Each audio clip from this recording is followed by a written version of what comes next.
आपको आवाज आ रही है तो hello students, good evening students. आपको मेरी आवाज आ रही है एंड वीडियो दिखाई दे रहा है? Okay, good evening. Good evening Vandana, good evening Aniket, Rahul, Vatsala, good evening. हम थोड़ी देर और वेट कर लेते हैं ताकि बाकी स्टूडेंट्स भी हमें ज्वाइन कर लें। ठीक है, तो 5 मिनट हम बस और वेट कर लेते हैं। एंड सबकी तैयारी कैसी चल रही है? How is your preparation going on?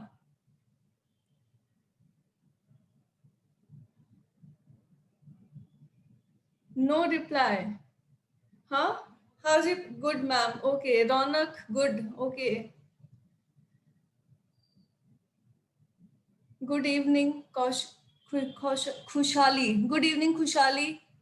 All good. Mitesh कह रहे हैं ऑल गुड। तो जैसा आपको पता है कि आज हम जो स्टार्ट करेंगे वो हम सिलेबस के बारे में डिस्कस करेंगे। ठीक है, ज्योग्राफी एंड एनवायरनमेंट। तो आप में से कुछ स्टूडेंट्स होंगे जो मुझसे मिल चुके हैं पर्सनली, जो मुझे जानते हैं, वो बहुत सारे स्टूडेंट्स आई एम श्योर वो मुझे नहीं जानते हैं। तो first time I am interacting you guys, so I am Pooja.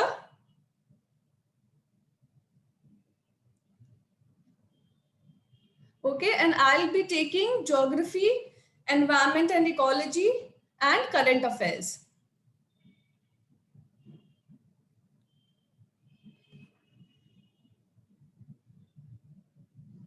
Okay, so shall we start? Ma'am, syllabus of UPSC and GPSC are same. It's almost same. But yes, if you are preparing for GPSC, Gujarat public service commission, तो आपको specific उस state related कुछ पढ़ना पड़ेगा। Okay, yes. Geography में, environment में जब भी आप स्टेट के लिए प्रिपेयर कर रहे हैं, like UPSC is union public service commission, ठीक है, and GPSC is Gujarat public service commission. तो जब भी आप किसी भी स्टेट की तैयारी करें, वो जीपीएससी हो, वो एमपी के लिए हो, यूपी के लिए हो, तो आपको उस स्टेट का स्पेसिफिक भी कुछ आना चाहिए हर सब्जेक्ट में, वो हिस्ट्री हो, वो ज्योग्राफी हो, वो एनवायरनमेंट हो। ठीक है, तो चलिए हम स्टार्ट करते हैं। तो आपको मेरा स्क्रीन दिखाई दे रहा है?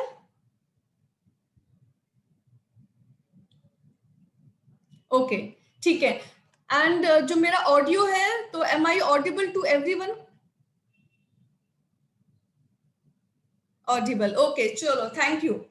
तो देखिए, ये है, आपको स्क्रीन पे दिख रहा होगा यूपीएससी सिलेबस, और हम ज्योग्राफी के बारे में बात करेंगे सबसे पहले, फिर हम एनवायरनमेंट देखेंगे। ठीक है, तो ज्योग्राफी क्या है? तो सबसे पहले बहुत इंपॉर्टेंट है ये, क्योंकि प्रीलिम्स में बहुत ज्यादा क्वेश्चंस ज्योग्राफी से आए हैं। कुछ स्टूडेंट्स होंगे जिन्होंने शायद कभी पहले प्रीलिम्स दिया होगा, ठीक है, या तो किसी ने प्रीवियस इयर्स के पेपर्स देखे होंगे, तो आपको पता होगा कि ज्योग्राफी कंटेन्स, मतलब बहुत ज्यादा क्वेश्चंस जो होते हैं प्रीलिम्स में, ज्योग्राफी में से आते हैं।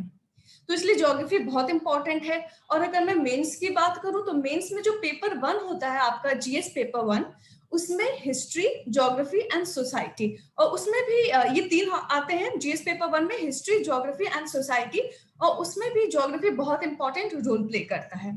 ठीक है, इसलिए ज्योग्राफी बहुत इंपॉर्टेंट है, इसको ध्यान से पढ़िएगा। तो अब मैं स्टार्ट करती हूँ कि इसके सिलेबस में क्या क्या है। आज हम सिलेबस का डिस्कशन करेंगे ऑफ ज्योग्राफी एंड एनवायरनमेंट। तो अगर आप में से किसी ने भी यूपीएससी प्रीलिम्स का सिलेबस देखा होगा, मैं खासकर बात करती हूँ प्रीलिम्स का, ठीक है, प्रीलिम्स का अगर सिलेबस देखा होगा, तो प्रीलिम्स के सिलेबस में बस इतना ही लिखा हुआ है जो आपको स्क्रीन पे दिख रहा है कि इंडियन एंड वर्ल्ड ज्योग्राफी, और उसके आगे लिख दिया है physical, social, economic geography of India and the world.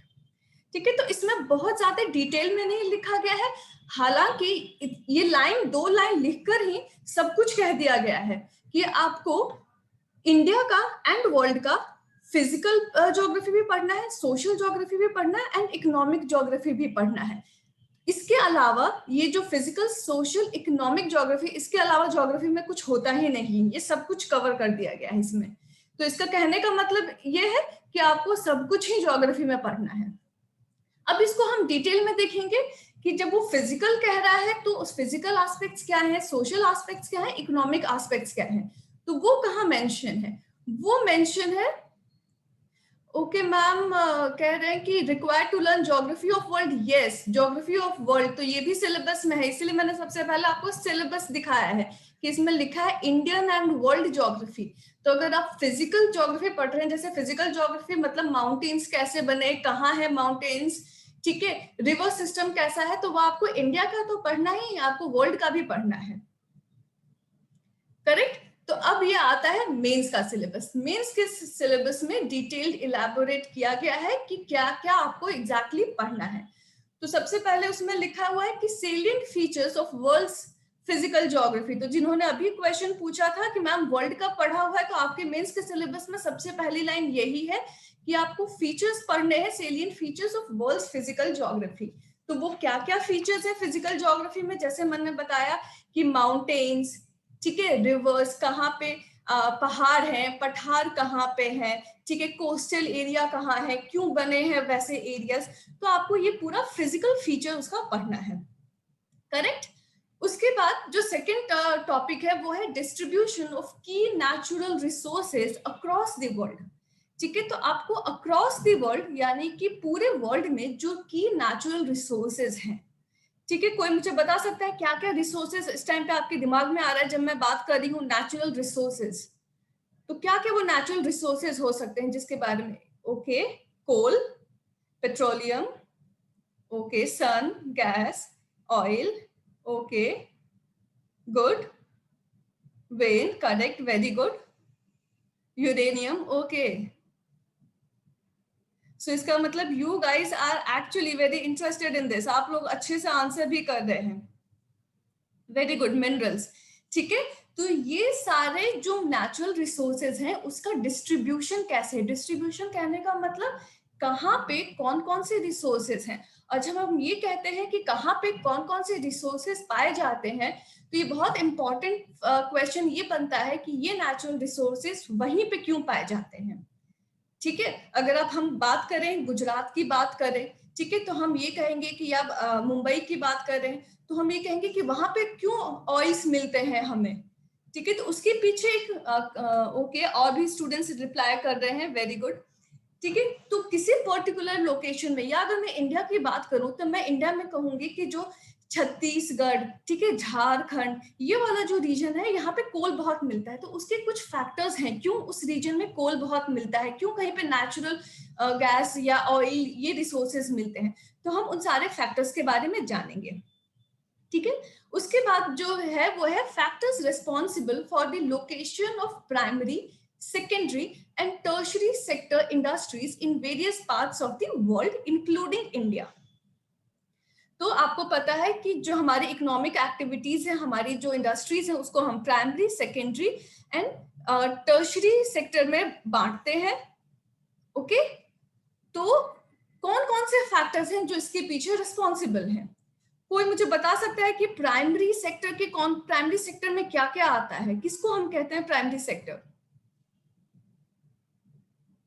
Agriculture, good. अच्छा ये बताइए कि जो फिशिंग है, ठीक है, फिशिंग वो प्राइमरी सेक्टर में आता है कि सेकेंडरी में आता है? और ये भी बताइए कि जो माइनिंग होता है वो माइनिंग प्राइमरी में आता है कि सेकेंडरी में आता है, ठीक है। तो ये आप लोग को थोड़ा सा इसमें दिमाग लगाना होगा किस में आता है, क्योंकि कई बार यूपीएससी में इस तरह के क्वेश्चंस बनते हैं जो बहुत कंफ्यूजिंग साउंड करते हैं कि माइनिंग किस में आएगा, ओके। अब उसके बाद हमें क्या पढ़ना है, आप अगर पहली बार डिस्ट्रीब्यूशन ऑफ नेचुरल रिसोर्सेज देखें तो उसमें लिखा हुआ है कि across the world including south Asia and Indian subcontinent. तो हमें ये सारी चीजें जो पढ़नी है वो वर्ल्ड लेवल पर तो पढ़नी ही पढ़नी है, साथ में हमारा जो स्पेशल फोकस जो होगा वो इंडिया पे होगा, ठीक है। तो हम ये साथ में लेकर चलेंगे कि किस में होगा, इंडिया मतलब कि इंडिया में कौन कौन से नेचुरल रिसोर्सेज, और साथ ही में हम वर्ल्ड का भी पढ़ते चलेंगे, ठीक है। जो आप लास्ट पॉइंट इसमें देखिए, इंपॉर्टेंट ज्योग्राफिकल फिनोमेनन जैसे अर्थक्वेक्स, ठीक है। तो कौन कौन से ज्योग्राफिकल फिनोमेना हमें पढ़ने हैं? अर्थक्वेक के बारे में पढ़ना है, सुनामी के बारे में पढ़ना है, वॉल्केनिक एक्टिविटी जो होती है, साइक्लोन्स, इन सब के बारे में पढ़ना है। तो इन सब के बारे में हमें क्या पढ़ना है कि जैसे अगर हम बात करें अर्थक्वेक का, तो हमें पढ़ना है कि अर्थक्वेक क्यों होता है, उसी एरिया में क्यों होता है, क्यों कोई पार्ट जो है इंडिया का अगर मान ले तो वो अर्थक्वेक प्रोन है, ठीक है, क्यों कहीं पर अर्थक्वेक नहीं आता है। जैसे अगर आपने सुना होगा जब भी न्यूज में, तो जो ये हिमालयन एरियाज है वहां पे हमेशा फ्रीक्वेंटली अर्थक्वेक्स आते रहते हैं, तो उसके पीछे क्या रीजन है। वैसे ही सुनामी, तो आपने कोस्टल एरिया हमेशा सुना होगा आपने कि जो ओडिशा का जो कोस्ट है वहां पे सुनामी आते रहते हैं, तो इनके पीछे जो रीजंस है ये हमें पढ़ने हैं। Okay, then geographical features and their location, तो जितने भी ज्योग्राफिकल फीचर्स हैं हमें उसका लोकेशन पढ़ना है। Changes in critical geographical features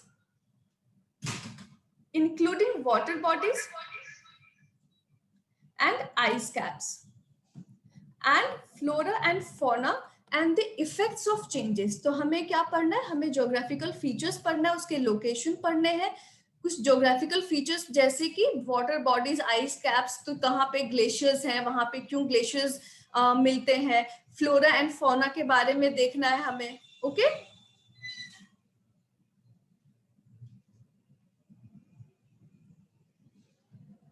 अब यहाँ पे मैंने क्या किया है, जितना भी जैसे हमने बात की कि वर्ल्ड्स फिजिकल ज्योग्राफी, तो मैंने उस टॉपिक को और डिटेल्ड में ब्रेक डाउन किया है कि एग्जैक्टली हमें उसमें कौन कौन से सब टॉपिक्स पढ़ने हैं।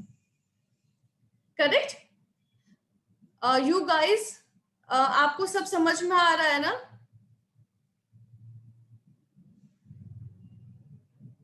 ओके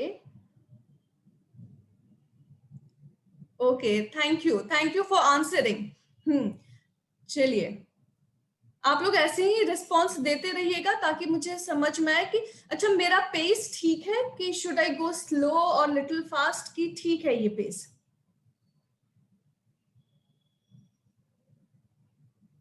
ठीक है, ओके, लेखनी अग्रवाल, ठीक है, ओके, गुड, थैंक यू।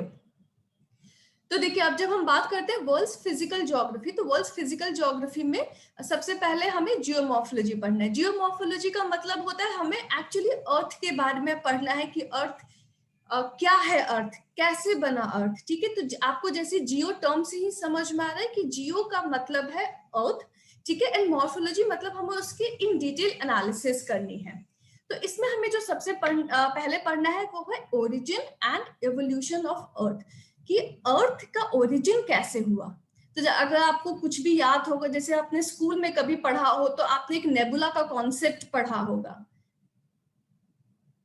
ठीक है, कि नेबुला क्या होता है, गैसेस होते हैं, ठीक है, और वो कंडेंस गैसेस होते हैं, और स्लोली एंड ग्रेजुअली वो गैसेस और कंडेंस होती जाती हैं, जिसको हम नेबुला कहते हैं। किसी को याद है नेबुला का कॉन्सेप्ट, कुछ भी नेबुला जैसा कुछ याद आ रहा है कि सुना है कभी स्कूल में? यस, ओके, गुड, ठीक है। तो हमें पढ़ना है कि अर्थ का ओरिजिन कैसे हुआ एंड इवोल्यूशन। तो एक बार, ओके, मीनल कह रही है नो मैम, कोई बात नहीं, आप जब यहाँ पे क्लास में आएंगे आपको सारा कॉन्सेप्ट समझ में आ जाएगा। ध्रुमिल भी कह रहे हैं no ma'am, no issues Dhrumil and Meenal, आपको यहाँ पे क्लास में सब मैं समझा दूंगी, ठीक है। एंड इवोल्यूशन ऑफ अर्थ, तो अर्थ का इवोल्यूशन हुआ जब अर्थ स्टार्टिंग में, आपको अगर पता होगा कि बहुत हॉट सरफेस था, वहां पे लाइफ नहीं थी, पर स्लोली एंड ग्रेजुअली इसका सरफेस जो है वो ठंडा हुआ, एंड देन लाइफ पॉसिबल हो पाई अर्थ पे। तो अर्थ का भी इवोल्यूशन होता है, जैसे हम ह्यूमन बींग्स का इवोल्यूशन हुआ वैसे अर्थ का भी इवोल्यूशन हुआ है, ठीक है। अब हमें उसके बाद पढ़ना है इंटीरियर ऑफ द अर्थ, की अर्थ का जो इंटीरियर है वो क्या है, उसके इंटीरियर में क्या क्या है, और हमें कैसे अर्थ का इंटीरियर पता चलता है, ये भी हम इसी टॉपिक में जानेंगे। ओके, उसके बाद हम पढ़ेंगे distribution of continents and oceans, कि ओशंस एंड कॉन्टिनेंट्स का कैसे डिस्ट्रीब्यूशन है उसके बारे में जानेंगे। Then we will study plate tectonic theory. ये शायद बहुत लोग के लिए एक नया लगे और टेक्निकल लगे, पर स्कूल में किसी को अगर याद हो तो ये थियरी हमने पढ़ी थी, प्लेट टेक्टोनिक थियरी। नहीं याद है तो कोई बात नहीं, मैं ये टॉपिक्स एक्सप्लेन करूंगी ही, ठीक है। तो प्लेट टेक्टोनिक जो थियरी है वो ये कहती है कि जो हमारा जो अर्थ है, ठीक है, अगर हम उसके लिथोस्फीयर की बात करें तो वो डिफरेंट प्लेट्स में डिवाइडेड है, और ये जो डिफरेंट प्लेट्स हैं इनके बीच में, शायद आपको अभी ना समझ में आए, क्लास में अच्छे से समझ में आ जाएगा। तो और ये जो प्लेट्स होते हैं इनके बीच में इंटरैक्शन होता है, और इसी वजह से अर्थक्वेक्स और डिफरेंट जो हमें ज्योग्राफिकल फिनोमेनन होता है वो देखने को मिलता है। तो इसके बारे में भी हम डिटेल पढ़ेंगे, plate tectonic theory. Then distribution of earthquakes and volcanoes. तो वर्ल्ड लेवल पे भी अगर आपने ये देखा होगा कि पैसिफिक ओशंस में बहुत अर्थक्वेक्स आते हैं, ठीक है। तो अगर आपने जावा, सुमित्रा, इंडोनेशिया, इस सब के बारे में अगर कभी भी न्यूज में अगर पढ़ा होगा कि इस एरिया में हमेशा अर्थक्वेक्स आते रहते हैं, तो उसके या वोल्केनिक इरप्शंस होते रहते हैं, तो इसके पीछे क्या रीजंस हैं, तो हम ये भी स्टडी करेंगे। Then we will study rocks and rock cycle, ठीक है। तो डिफरेंट टाइप्स ऑफ रॉक्स होते हैं। कोई मुझे बता सकता है कुछ depending upon the origin, depending upon the origin of rocks कितने टाइप्स ऑफ रॉक्स होते हैं? Anyone, any idea?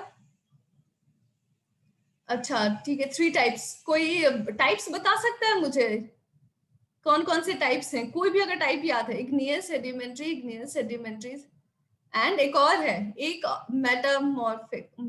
Okay good, ठीक है। तो you guys are keeping track, okay good, ठीक है। तो ये जो ठीक है, तो इग्नियस के बारे में, सेडिमेंट्री एंड मेटामॉर्फिक रॉक्स के बारे में भी, रॉक के साइकिल के भी बारे में हम लोग डिटेल में पढ़ाई करेंगे। Then geomorphic process. अब जो जियोमॉर्फिक प्रोसेस है वो 2 तरह के होते हैं, एक एंडोजेनेटिक, ठीक है, एंडो का मतलब होता है जो अंदर, सरफेस के अंदर हो रहा है, एंड एक्सोजेनेटिक जो बाहर, जो हमें दिखाई देता है। तो अर्थ के अंदर एक प्रोसेस चलता है, अर्थ के ऊपर एक प्रोसेस चलता है, ठीक है। तो हम दोनों चीजें स्टडी करेंगे।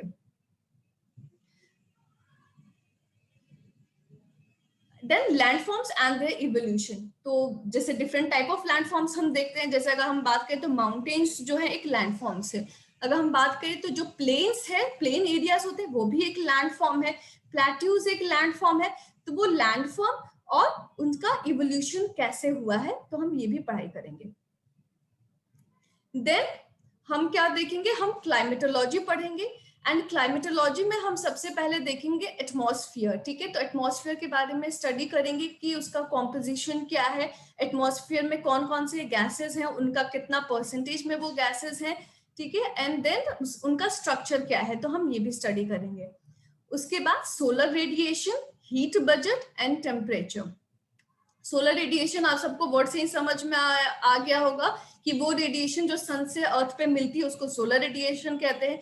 हीट बजट एक टॉपिक है जिसके बारे में शायद आपको उतना आइडिया नहीं होगा, ठीक है, तो पर हम इसके बारे में बात करेंगे। And temperature on the earth कैसे मेंटेन होती है, इसके बारे में स्टडी करेंगे। Okay, then pressure and wind system. अब आपको पता है कि जैसे अर्थ पे अगर मैं बात करूं तो जो सन की रेस है वो हर जगह इक्वल नहीं पहुंचती है, ठीक, okay.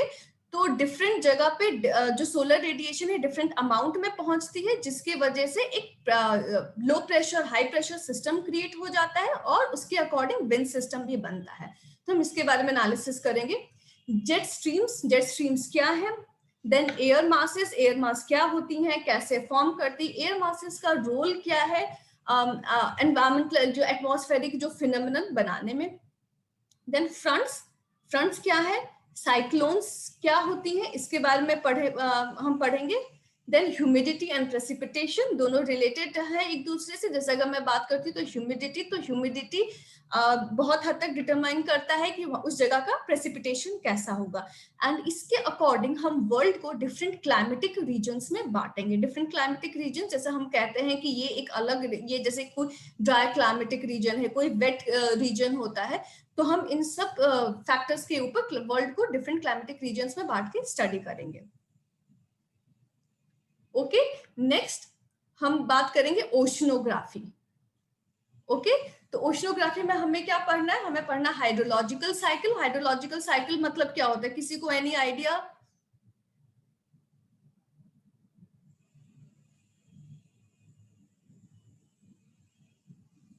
No reply.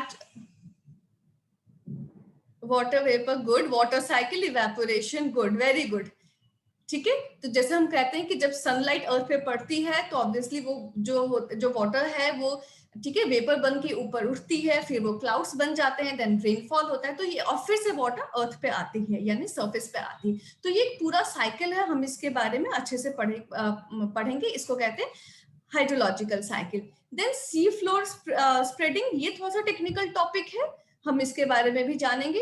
Ocean floor configuration, ocean floor configuration मतलब कि ओशन का जो फ्लोर होता है उसमें भी बहुत तरह के लैंडफॉर्म्स हमें, हम कहें कि अलग अलग स्ट्रक्चर्स मिलते हैं। तो खाली ऐसा नहीं कि अर्थ के सरफेस पे ही हमें माउंटेन्स मिलते हैं या प्लेन्स मिलते हैं, ओशन के सरफेस में भी अलग अलग स्ट्रक्चर्स मिलते हैं, तो हम उसके बारे में, उसके कॉन्फ़िगरेशन के बारे में पढ़ेंगे। Then temperature and salinity, temperature क्या होता है, सैलिनिटी ऑफ ओशंस, तो जैसे ओशंस की अगर हम बात करें तो ओशंस में टेम्परेचर वेरी करता है, वो ओशन अर्थ के किस पार्ट में है, ठीक है, उसके अकॉर्डिंग उसका टेम्परेचर बदलता है। तो एक वर्टिकल होता है कि आप ओशन में अगर सरफेस से जब नीचे की तरफ जाए तब टेम्परेचर वेरी करता है। ओके, अगर आप जो ट्रॉपिक्स हैं उसे पोल्स की तरफ जाए तभी टेम्परेचर वेरी करता है। And same goes with salinity, salinity मतलब जो सॉल्ट कंटेंट होता है ओशन का वो भी वेरी करता है, क्यों करता है, कैसे करता है, उसके बारे में जानना है यहाँ पे। Then coral bleaching, coral bleaching आप सबने कहीं ना कहीं ये वर्ड सुना होगा कि कोरल ब्लीचिंग होता है, सुना है कि नहीं सुना है कोरल ब्लीचिंग के बारे में कुछ भी? ओके, ठीक है, तो ओके, हाँ, तो कोरल ब्लीचिंग, कोरल कोरल क्या होता है, कोरल रीफ्स क्या है, कोरल ब्लीचिंग क्यों हो रही है और कोरल ब्लीचिंग क्यों हार्मफुल है, ठीक है। तो यानी कि कोरल रीफ्स जो है वो एक इम्पॉर्टेंट पार्ट है इकोसिस्टम का, तो वो क्यों इम्पॉर्टेंट है इसके बारे में हम जानेंगे। Then marine pollution, marine pollution क्या है, क्यों होता है, क्यों नहीं होना चाहिए, इसको कैसे रोका जाना चाहिए, ये हम स्टडी करेंगे।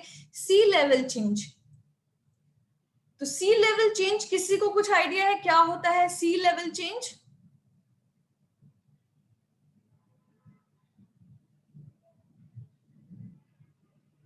Any idea what is sea level change?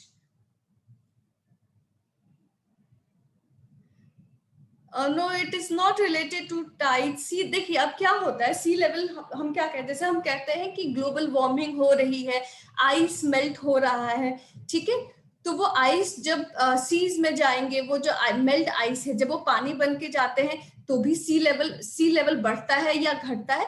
इसके अलग अलग रीजंस हैं सी लेवल चेंज का, जिसके बारे में हम जानेंगे। और इसकी वजह से क्या होता है, क्यों ये हार्मफुल है, क्योंकि बहुत सारे जो ऐसे देश हैं जो ओशियंस के पास हैं, जैसे अगर हम बात करें तो अब बांग्लादेश की ही बात कर लिए, तो काफी सारे जो एरियाज है बांग्लादेश के, जो कोस्टल एरियाज है वो सबमर्ज हो रहे हैं, ठीक है। तो ये बिल्कुल भी अच्छा नहीं है बायोडाइवर्सिटी के लिए, वो लोग के लिए जो डिपेंडेंट है, ये एग्रीकल्चर के लिए भी अच्छा नहीं है, तो इसके बारे में हम जानेंगे।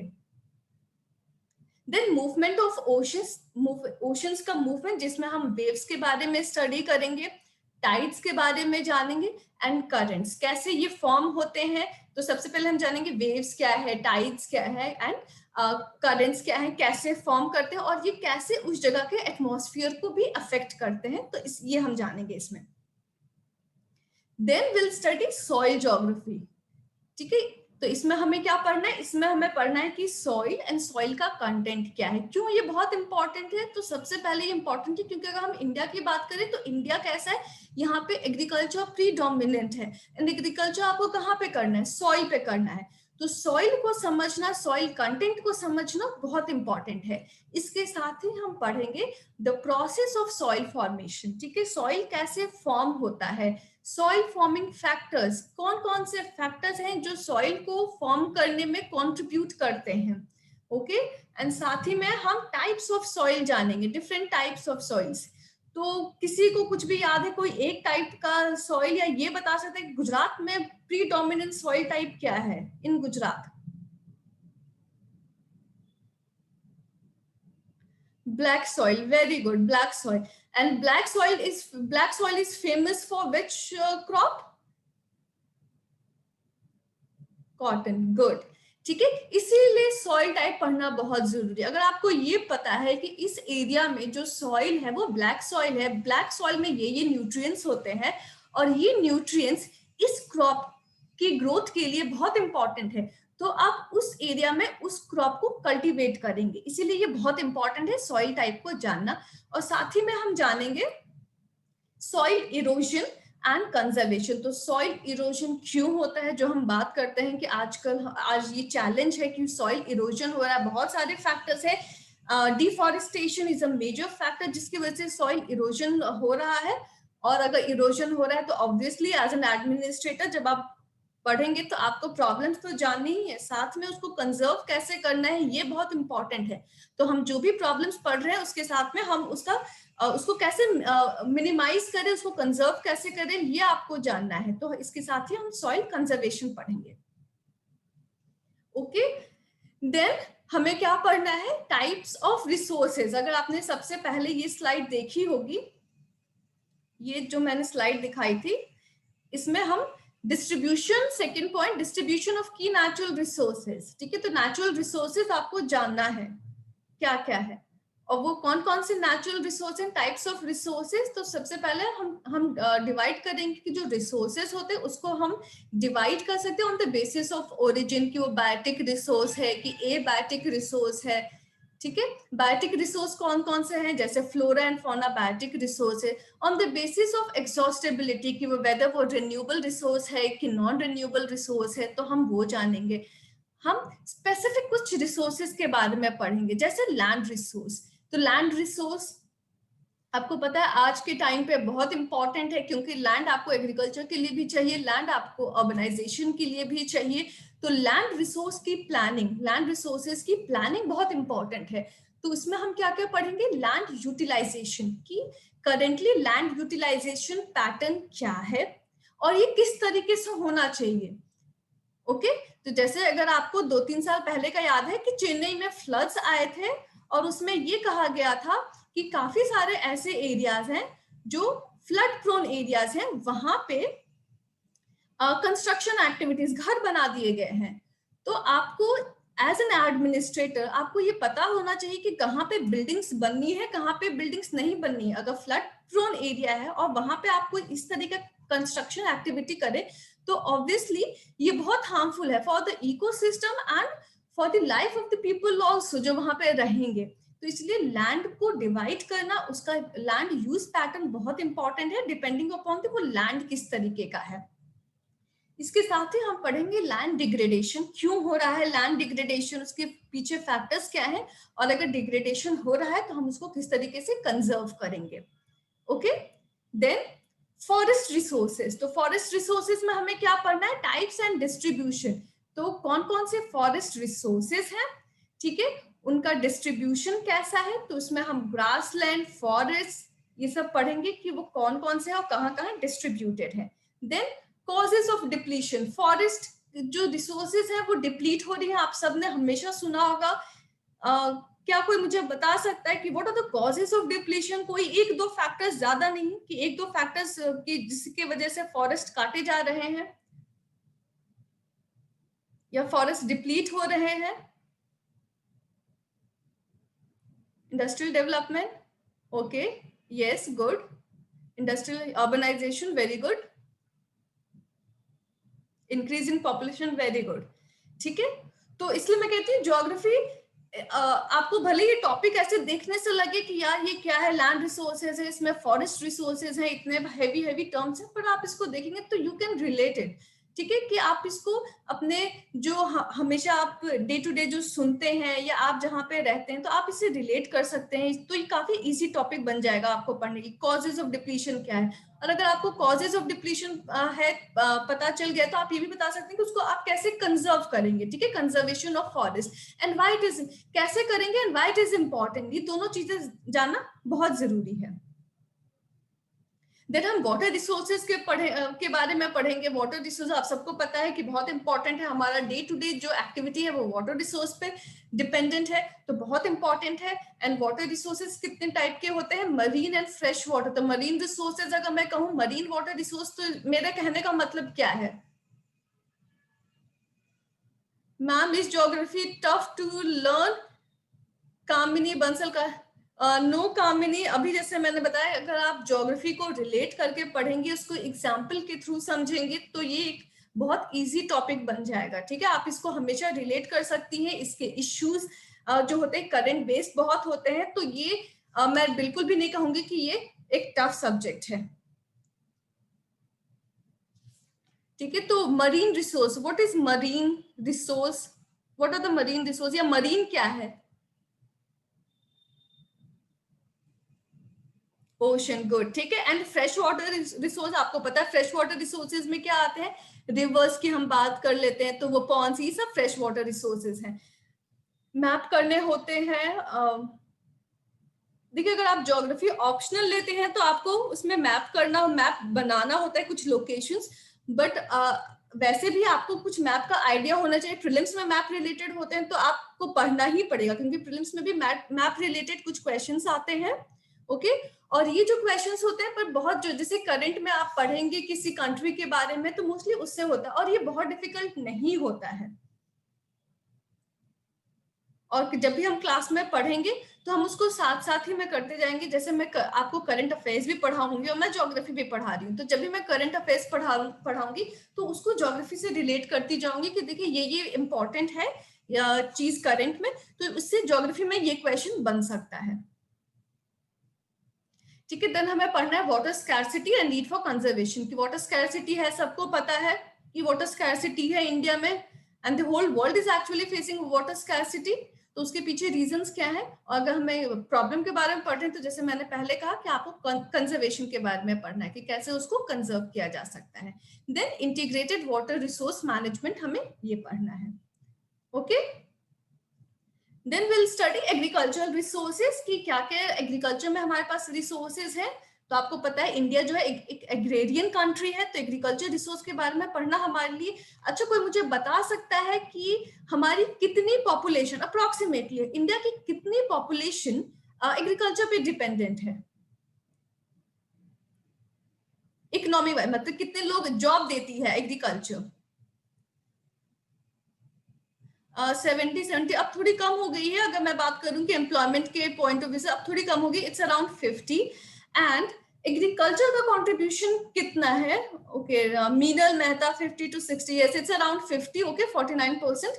एंड एग्रीकल्चर सेक्टर का कंट्रीब्यूशन कितना है हमारे जीडीपी में?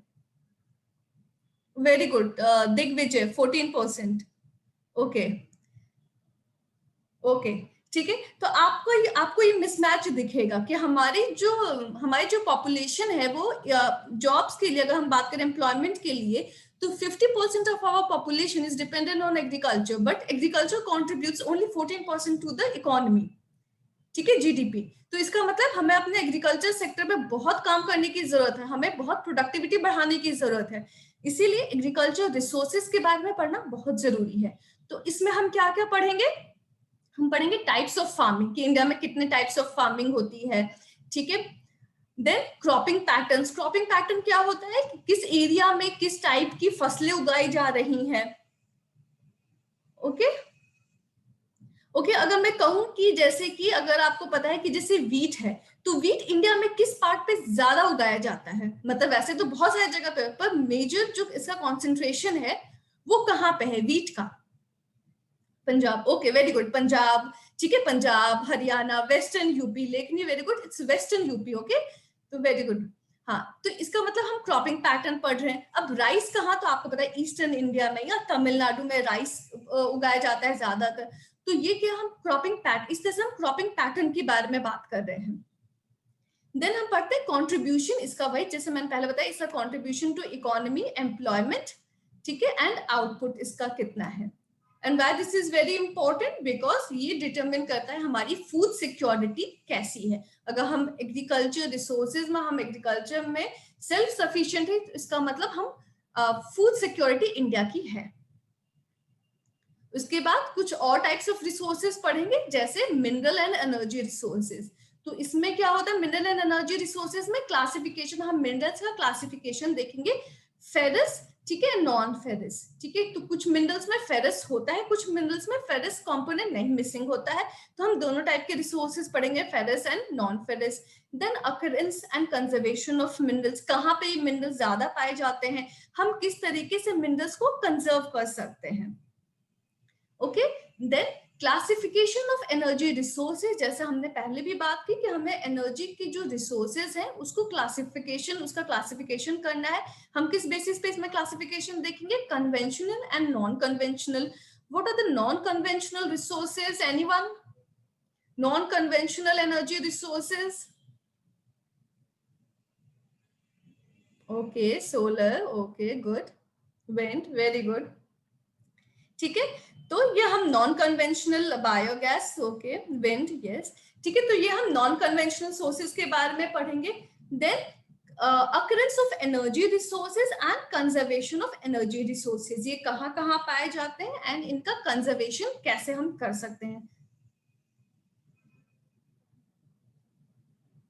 Then factors responsible for the location of industries, अब ये कहाँ आया, अगर मैं पिछली स्लाइड पे जाती हूँ तो मैं आपको दिखाऊंगी, ये देखिए लास्ट स्लाइड्स में, ये देखिए इसमें जो सेकंड पॉइंट है की distribution of natural resources across the world. ठीक है, इसी में देखिए जो सेकंड है कि factors responsible for location of primary and secondary. You are getting my point? तो यहां हम देखेंगे factors responsible for location of industries. तो कौन कौन से फैक्टर्स हैं, जैसे अगर हम बात करते हैं location and distribution of industries on the basis of raw material, labour, market, capital, land etcetera.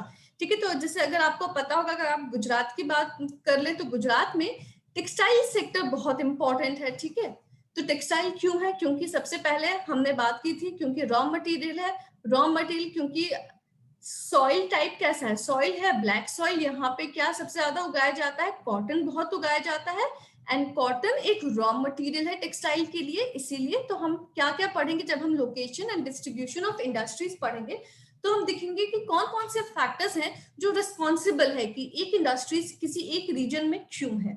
तो वो रॉ मटेरियल डिटरमिन करती है, लेबर, अगर चीप लेबर होगा तो वो इंडस्ट्रीज वहां पे सेटअप होती है, मार्केट, अगर वहां पे मार्केट इजी मार्केट है, ओके, तो वो इंडस्ट्रीज वहां पे सेट करेंगी क्योंकि उनको ट्रांसपोर्टेशन का खर्चा नहीं उठाना पड़ेगा। ठीक है, वो अपना वो प्रोड्यूस करेंगी और वो रेडी अवेलेबल मार्केट है तो वहीं पे जाके अपने सामान को बेच देंगी। Capital is very important, okay, and land obviously is very important. अगर आपको टाटा नैनो का अगर याद होगा कुछ साल पहले, ठीक है, तो गुजरात गवर्नमेंट ने लैंड प्रोवाइड कर दी थी, वेस्ट बंगाल में बहुत इश्यूज आ रहे थे एंड गुजरात गवर्नमेंट ने लैंड प्रोवाइड कर दी थी एंड टाटा नैनो सानंद में बना था, याद है आपको? ओके, ठीक है, तो लैंड वहां की गवर्नमेंट पॉलिसीज कैसी हैं, फेवरेबल है कि नहीं है, कैपिटल मिल रहा है वहां पे कि नहीं मिल रहा है, ये सब चीजें डिटरमिन करती है कि इंडस्ट्रीज कहाँ पे सेटअप होंगे। Then distribution of major industries, हम देखेंगे कि कैसे मेजर इंडस्ट्रीज जैसे iron, steel, IT, cotton, textile, ये and footloose industries. What are the footloose industries, किसी को कुछ भी आइडिया है कि किसको हम फूडलूज इंडस्ट्रीज कहते हैं? एनीवन?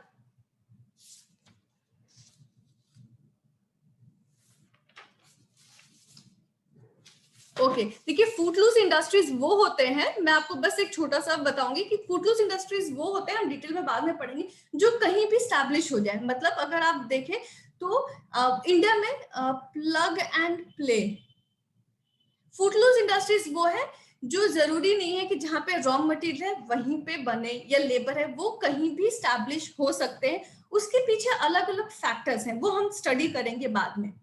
ओके, जैसे इलेक्ट्रॉनिक्स की कुछ इंडस्ट्रीज है वो फूडलूज इंडस्ट्रीज हैं। ठीक है, तो उसके लिए बहुत ज्यादा आपको हैवी रॉ मटेरियल नहीं चाहिए, तो ऐसे कुछ कुछ इंडस्ट्रीज है, जैसे उसके लिए आपको बहुत ज्यादा स्टील एंड आयरन नहीं चाहिए कि आपको उसी जगह पे जाके वो इंडस्ट्री स्टैब्लिश करनी है जहाँ पे आयरन एंड स्टील वो किया जाता है, मैन्युफैक्चर किया जाता है। तो ऐसी कुछ इंडस्ट्री जो आप बहुत ज्यादा कहीं भी किसी भी लोकेशन में स्टार्ट कर सकते हैं, स्टैब्लिश कर सकते हैं, उनको फूडलूज इंडस्ट्री कहते हैं। क्या होती है, कौन कौन सी है, इनके पीछे फैक्टर्स, ये हम डिटेल में स्टडी करेंगे। देन इंपॉर्टेंट जियोफिजिकल फिनोमिनन, हमने पहले भी पढ़ा है, earthquake, tsunami, volcanoes and cyclones. तो इसके बारे में, इसकी डिटेल में हम क्या क्या पढ़ेंगे। तो जैसे अगर मैं बात करूं अर्थक्वेक, तो अर्थक्वेक के बारे में हम पढ़ेंगे कि व्हाई डज अर्थ शेक, क्या रीजन है अर्थक्वेक होने का, अर्थक्वेक के वेव्स कितने टाइप्स के होते हैं, शैडो जोन क्या होता है, अर्थक्वेक के टाइप्स कितने हैं, उसको हम कैसे मेजर करते हैं, एंड अर्थक्वेक का इफेक्ट क्या होता है ह्यूमन लाइफ पे, ओके, या इकोनॉमी पे। तो हम ये सारी चीजें इसमें पढ़ेंगे। देन सुनामी, इसके कॉजेस क्या हैं, इसके इफेक्ट क्या है, इसके मिटिगेशन, हम इसको कैसे मिटिगेट किया जा सकता है। सिमिलरली हम वोल्केनोस के बारे में पढ़ेंगे कि व्हाट आर वोल्केनोस, क्या होते हैं, क्यों होते हैं वोल्केनोस, वोल्केनिक लैंडफॉर्म्स क्या होते हैं, कितने टाइप्स के होते हैं, एंड साइक्लोन की ट्रॉपिकल साइक्लोन्स क्या होते हैं, एंटी साइक्लोन क्या होता है, एंड एक्स्ट्रा ट्रॉपिकल साइक्लोन क्या होता है। ठीक है, तो जैसे ट्रॉपिकल साइक्लोन, जो ट्रॉपिक्स में जो साइक्लोन्स होते हैं उसको ट्रॉपिकल साइक्लोन कहते हैं, जो ट्रॉपिक्स के बाहर की तरफ होते हैं, ठीक है, ट्रॉपिक्स से बाहर, उसको एक्स्ट्रा ट्रॉपिकल साइक्लोन्स कहते हैं। तो इनके बारे में भी हम स्टडी करेंगे। Then geographical features and their location, जैसे factors causing changes in critical geographical feature, जैसे अब हमने बात की कि जैसे ग्लेशियर्स मेल्ट करते हैं, ठीक है, ग्लेशियर्स है बहुत सारे, जैसे सियाचिन का आप मान ले तो सियाचिन पर ग्लेशियर्स है, पर because of the environmental changes, ठीक है, ग्लोबल वार्मिंग, बहुत सारे जो क्रिटिकल हैं, जो बहुत इंपॉर्टेंट है हमारे सर्वाइवल के लिए, ऐसे ज्योग्राफिकल फीचर्स में चेंजेस आए। तो वो कौन कौन से चेंजेस है, examples of changing geographical feature, जैसे मेल्टिंग ऑफ आइस शीट्स या डेजर्टिफिकेशन। ठीक है, डेजर्टिफिकेशन क्या हो रहा है कि डेजर्ट बन, बहुत सारे एरिया जो अब तक डेजर्ट नहीं थे वो डेजर्ट में कन्वर्ट हो रहे हैं, या जो डेजर्ट है वो एक्सपैंड हो रहे हैं। ठीक है, impact of changing geographical features, और ये सब अगर ज्योग्राफिकल चेंजेस हो रहे हैं, ठीक है, तो इसका इम्पैक्ट हमारी लाइफ पे, हमारे इकोसिस्टम पे क्या होगा। देन जैसे हमने बात की कि हम वर्ल्ड लेवल पे तो पढ़ते ही हैं, साथ में इन सारे टॉपिक्स को हमें बहुत डिटेल में इंडिया के पर्सपेक्टिव से पढ़ना है। तो इसमें हम बात करेंगे ज्योग्राफी ऑफ इंडिया कि हमें इंडिया के पर्सपेक्टिव में क्या क्या टॉपिक्स पढ़ने हैं। तो इंडियन ज्योग्राफी, तो इंडियन ज्योग्राफी में हमें क्या पढ़ना है, हमें देखना है the basics of India location, India कहाँ पे लोकेटेड है। इसका मतलब हम जब हम ज्योग्राफी में किसी जगह की लोकेशन बताते हैं तो हम उसको लैटिट्यूड एंड लॉन्गिट्यूड में बताते हैं कि इतने लैटिट्यूड पे एंड इतने लॉन्गिट्यूड पे, इसका मतलब वो जगह लोकेटेड है। तो हम लोकेशन लैटिट्यूड एंड लॉन्गिट्यूड में बताते हैं। हम टाइम जोन बताएंगे कि टाइम जोन, ठीक है, इंडिया का टाइम जोन क्या है, क्यों हमने उसको टाइम जोन माना है, टाइम जोन एक्चुअली होता क्या है, इन सब के बारे में बताएंगे। उसके बाद हम पढ़ेंगे नेबर्स, इंडिया के नेबर्स क्या क्या है, और ये इंपॉर्टेंट है इंटरनेशनल रिलेशंस में भी आपको ये कि इंडिया का लोकेशन, उसके नेबर्स का लोकेशन। इसमें अगर आप लास्ट पॉइंट देखें तो स्टेट्स विद इंटरनेशनल बाउंड्रीज, कौन कौन से स्टेट्स हैं जिसकी इंटरनेशनल जो इंटरनेशनल बाउंड्रीज को टच करते हैं, तो ये सब भी बहुत इंपॉर्टेंट है, इसको हम डिटेल में पढ़ाई करेंगे इसकी।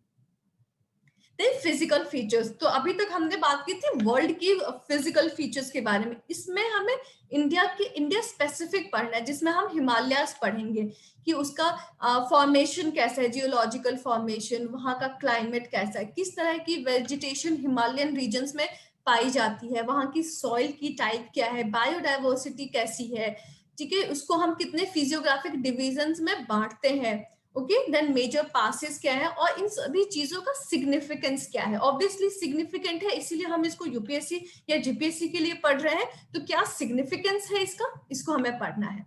Then great north Indian plains, तो नॉर्थ इंडियन प्लेन्स जो है उनका जियोलॉजिकल फॉर्मेशन, कैसे वो फॉर्म हुए, उनके डिविजन्स के बारे में पढ़ना है। और सिमिलरली जैसे हमने हिमालयन रीजन्स के climate, vegetation, soil type, biodiversity and significance पढ़ा, वैसे ही हमें नॉर्थ इंडियन प्लेन्स के भी बारे में सभी चीजें पढ़नी है।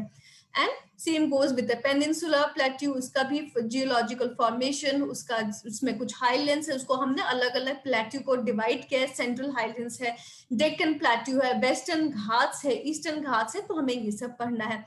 देन इंडियन डेजर्ट पढ़ना है, इंडियन डेजर्ट क्या है, और उसके अलावा एक और जो हमारा फिजियोग्राफिकल जो हम डिवाइड करते हैं इंडिया को, वो है coastal plains and islands is also an important part. ठीक है, तो हम इसमें कोस्टल प्लेन्स एंड आइलैंड्स के बारे में पढ़ते हैं।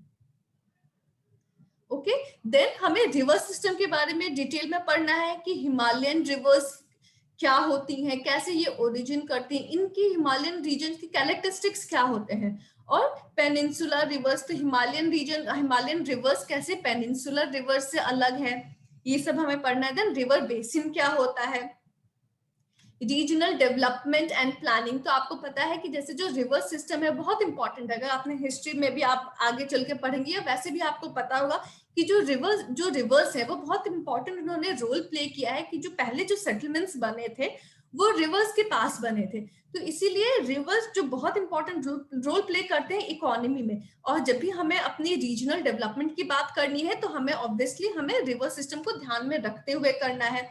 इसके साथ ही हम हाइड्रो पावर प्रोजेक्ट्स के बारे में बात करेंगे, उन पे कौन कौन से डैम्स बने हैं उसके बारे में बात करेंगे। देन हम क्या करते हैं, हमने अपने रिवर सिस्टम को, इंडिया में हम रिवर सिस्टम को दो पार्ट्स में, जैसे हम एक तो देखिए हो गया कि Himalayan river system and peninsular river system, एक और डिवीजन होता है जिसको हम कहते हैं वेस्ट फ्लोइंग रिवर्स, वो रिवर्स जो वेस्ट की तरफ फ्लो करते हैं, और एक होते हैं जो ईस्ट फ्लोइंग रिवर्स होते हैं। ठीक है, तो कोई मुझे कुछ भी एग्जांपल बता सकता है वेस्ट फ्लोइंग रिवर्स के? वेस्ट फ्लोइंग रिवर्स कौन कौन से हैं जो वेस्ट की तरफ फ्लो करते हैं, वो रिवर्स कौन कौन से हैं? Anyone?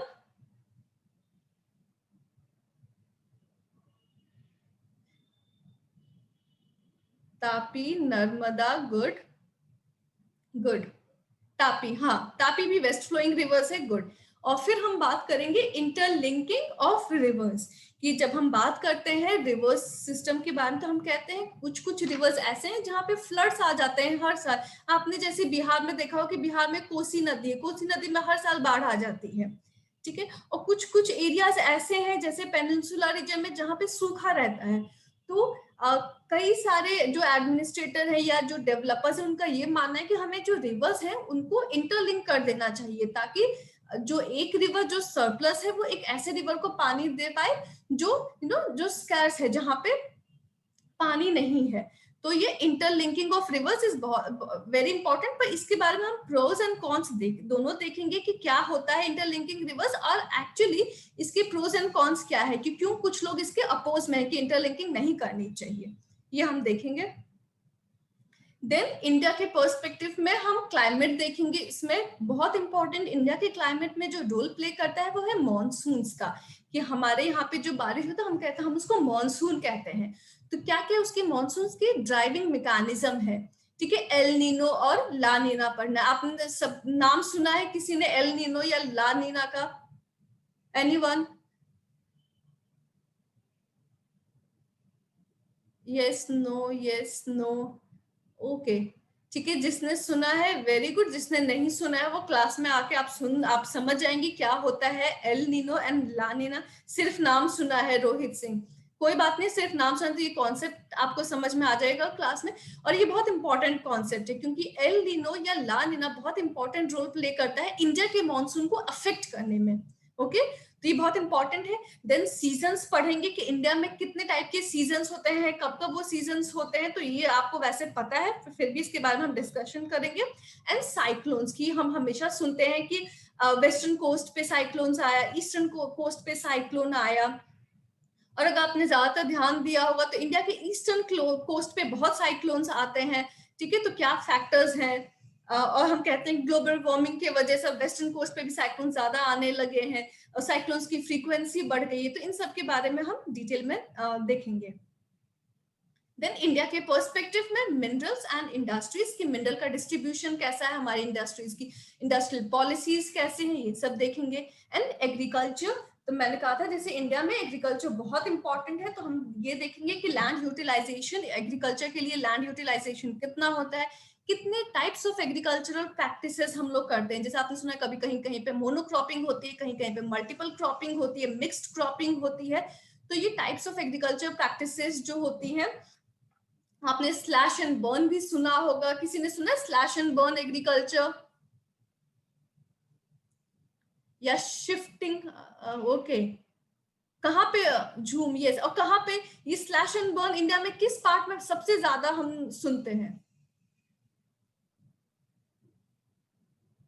North east, very good, good Lekhni, Meenal, okay, Rinki, very good, ठीक है। तो स्लैश एंड बर्न, तो डिफरेंट एग्रीकल्चरल प्रैक्टिसेस है, कहाँ पे है वो सब हम देखेंगे। देन हम स्टडी करेंगे ग्रीन रेवोल्यूशन, और आपको पता है कि इंडिया को सेल्फ सफिशिएंट, इसमें इंडिया को फूड में सेल्फ सफिशिएंट बनाने में ग्रीन रेवोल्यूशन का बहुत इंपॉर्टेंट रोल रहा है। तो हम, पर ऑब्वियसली आज के टाइम पे हम ये भी बात करते हैं कि ग्रीन रेवोल्यूशन के कुछ ड्रॉबैक्स हैं, जिसके बारे में हम जब एवरग्रीन रेवोल्यूशन कहते हैं तो हम कहते हैं कि एवरग्रीन रेवोल्यूशन में हमें वो मिस्टेक्स नहीं करनी है जो हमने ग्रीन रेवोल्यूशन में की थी। तो हम इसके साथ दोनों पढ़ लेंगे कि व्हाट इज ग्रीन रेवोल्यूशन और एवरग्रीन रेवोल्यूशन क्या है, किस तरह का होना चाहिए, ठीक है। उसके बाद हम पढ़ेंगे सॉइल्स एंड क्रॉप्स में, जैसे जैसे हमने बात की कि गुजरात में ब्लैक सॉइल है तो यहाँ पे ये क्रॉप्स है, वैसे हम बाकी सब रीजन के में भी बात करेंगे कि सॉइल्स किस तरह के, वहां पे किस तरह के क्रॉप्स मिलते हैं। देन इरिगेशन प्रैक्टिसेस के बारे में बात करेंगे कि पहली बात तो हम देखेंगे इंडिया में इरिगेशन कितना अच्छा है भी कि नहीं, ठीक है, कौन कौन सी इरिगेशन प्रैक्टिसेस फॉलो की जाती हैं और इसको हमें कैसे इम्प्रूव करना है इरिगेशन। तो किसी ने, आप में से किसी ने ड्रिप इरिगेशन या स्प्रिंकलर्स का नाम सुना है? ड्रिप इरिगेशन, यस, ठीक है। तो ये मॉडर्न इरिगेशन टेक्निक्स हैं और ये बहुत एफिशिएंट है, मतलब 80 to 90% इनकी एफिशिएंसी। तो हम बात करते हैं कि अब जो हमें ड्रिप, ऑब्वियसली ये जो है ये इसमें जो इनिशियल कॉस्ट है वो ज्यादा आता है, पर ये बहुत एफिशिएंट है। और जहां पे हम इंडिया में वाटर स्कैरसिटी की बात करते हैं तो ये सारी चीजें बहुत इंपॉर्टेंट हो जाती हैं, तो हम इनके बारे में देखेंगे। देन लैंड रिफॉर्म्स की, लैंड रिफॉर्म्स तो जो हम बात करते हैं कि हुए थे, आप हिस्ट्री में भी थोड़ा सा इसको देखेंगे, पर वो कितने अच्छे तरीके से लैंड रिफॉर्म्स किए गए, उनका क्या इफेक्ट है या किस तरीके से और होने चाहिए, हम देखेंगे। Then will study animal husbandry and government schemes की एग्रीकल्चर को कैसे बूस्ट किया जाए। उसके बाद हम इंडिया के पर्सपेक्टिव में नेचुरल वेजिटेशन एंड फौना देखेंगे, क्या क्या नेचुरल वेजिटेशन एंड फौना है। जैसे क्लासिफिकेशन हम देखेंगे कि क्लासिफिकेशन ऑफ नेचुरल वेजिटेशन, उसको कैसे क्लासिफाई किया जाता है। रेनफॉल डिस्ट्रीब्यूशन, रेनफॉल डिस्ट्रीब्यूशन का पैटर्न कहाँ पे है, कहाँ पे ज्यादा रेनफॉल होता है, कहाँ पे कम होता है, और ज्यादा और कम होता है तो क्यों होता है, और वो रेनफॉल डिस्ट्रीब्यूशन किस तरीके से नेचुरल वेजिटेशन को अफेक्ट करता है।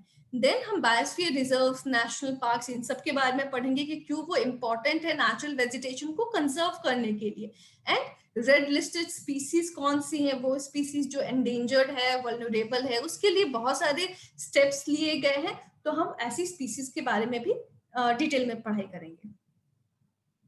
Okay, then will study economic infrastructure कि इकोनॉमिक इंफ्रास्ट्रक्चर क्या होता है। तो इकोनॉमिक इंफ्रास्ट्रक्चर में जैसे ट्रांसपोर्टेशन हो गया, ट्रांसपोर्टेशन में हाईवेज हो गया, इनलैंड हो गया, इनलैंड वाटरवेज। तो इनलैंड वाटर्स वे, तो कोई बता सकता है इंडिया का जो फर्स्ट नेशनल वाटरवे है वो कौन से दो जगह को कनेक्ट करता है? किसी ने अगर न्यूज़पेपर में या न्यूज में कुछ सुना होगा, कहीं कुछ पढ़ा होगा, जो हम कहते हैं कि जो नेशनल वाटरवे है उसको नेशनल वाटरवे 1 कहा गया है।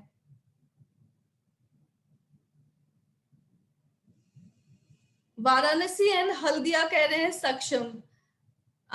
सक्षम, एक बार इसको और चेक कीजिएगा आप, एक बार फिर से। और कोई बता सकता है?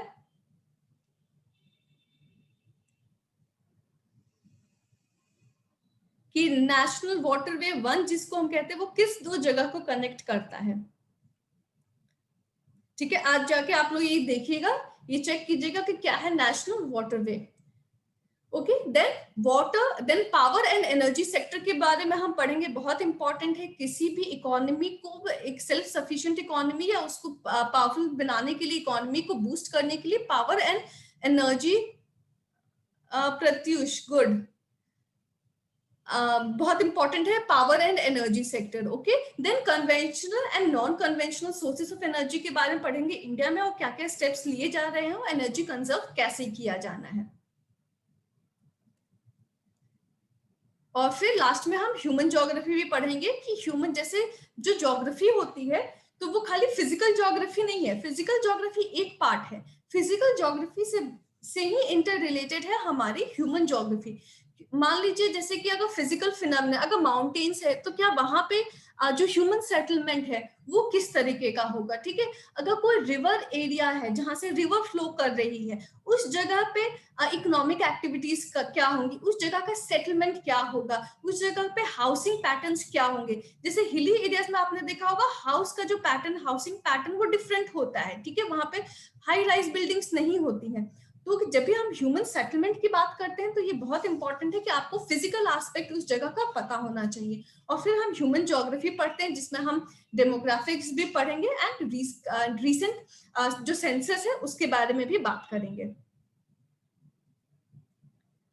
अब जैसे मैंने आपको पहले कहा कि बहुत इंपॉर्टेंट है geography from the point of view of prelims, it's very important. और मैंने यहाँ पे ये है इसके थ्रू एक्सप्लेन किया हुआ है, ओके, कि कितने क्वेश्चंस आते हैं। अगर आप देखिए जो ब्लू जो 13% है वो 2017 का है, 2017, 18, 19 एंड 20। तो इतना अमाउंट ये कवर करता है। अगर आप देखेंगे 17 में 6 क्वेश्चन, 18 में 17, देन 12 एंड 13, तो काफी मेजर पोर्शन। और इसी में ज्योग्राफी में एग्रीकल्चर वाला पोर्शन भी, तो काफी हद तक ये कवर करता है आपका प्रीलिम्स का portion.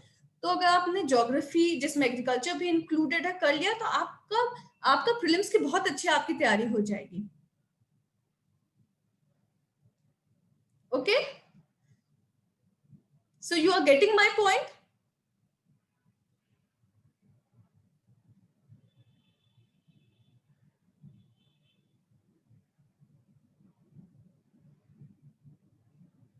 Okay, so shall we move to environment and ecology syllabus?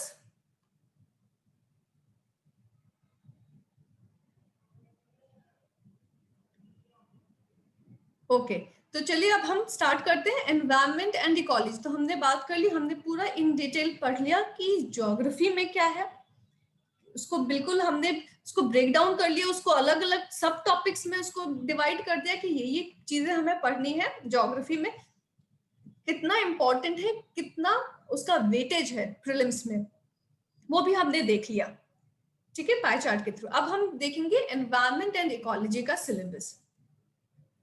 तो ये आपका एनवायरमेंट एंड इकोलॉजी है, जिसको हम एनवायरमेंटल इकोलॉजी कहते हैं। तो सबसे पहले इसमें हम देखेंगे बेसिक कॉन्सेप्ट्स ऑफ इकोलॉजी। तो हम इसको बहुत स्टार्टिंग वो ऐसे स्टार्ट करेंगे क्योंकि इकोलॉजी ऐसा सब्जेक्ट है, वैसे तो ये आप डे टू डे आप इससे अवेयर होते हैं, पर इसमें कुछ कॉन्सेप्ट्स होते हैं जिसको आपको शुरू में जानना बहुत जरूरी है। तो हम इसको स्टार्ट ही करेंगे, बिल्कुल हम बेसिक कॉन्सेप्ट स्टार्ट करेंगे इकोलॉजी का, जहां पे हम कुछ कीवर्ड्स पढ़ेंगे। फिर हम इकोसिस्टम के बारे में जानेंगे कि इकोसिस्टम क्या है, हम उसको डिफाइन करेंगे अच्छे से कि क्या है इकोसिस्टम, ओके, और उसका फंक्शन क्या है। देवांशी, यस करेक्ट, ठीक है, तो इको करेक्ट, गुड। तो इकोसिस्टम फंक्शंस पढ़ेंगे। देन हम इसमें टेरेस्ट्रियल इकोसिस्टम, तो टेरेस्ट्रियल का क्या है, जो लैंड इकोसिस्टम है, ठीक है, वो पढ़ेंगे। आफ्टर दैट एक्वेटिक इकोसिस्टम, ठीक है, जो वाटर से aquatic, any example of aquatic ecosystem? You can tell me any example of aquatic ecosystem? जो भी आपके दिमाग में आ रहा हो कि किसको हम aquatic ecosystem कह सकते हैं।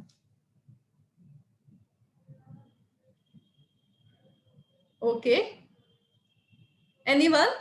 aquatic क्या है, ये तो पता होगा सबको, aquatic क्या है?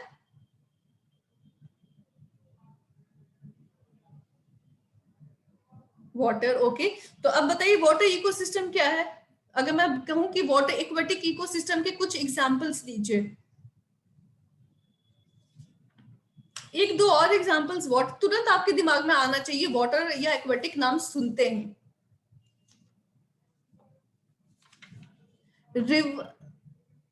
इकोसिस्टम, कामिनी बंसल, जो फिश है is a part of aquatic ecosystem. पर हम किसको इको, अच्छा शायद देखिए आपको अभी इकोसिस्टम का कॉन्सेप्ट समझ में नहीं आया, ठीक है, ये क्लियर हो जाएगा। मैं एग्जांपल दे देती हूँ, जैसे रिवर्स है, जो रिवर है वो एक एक्वेटिक इकोसिस्टम है।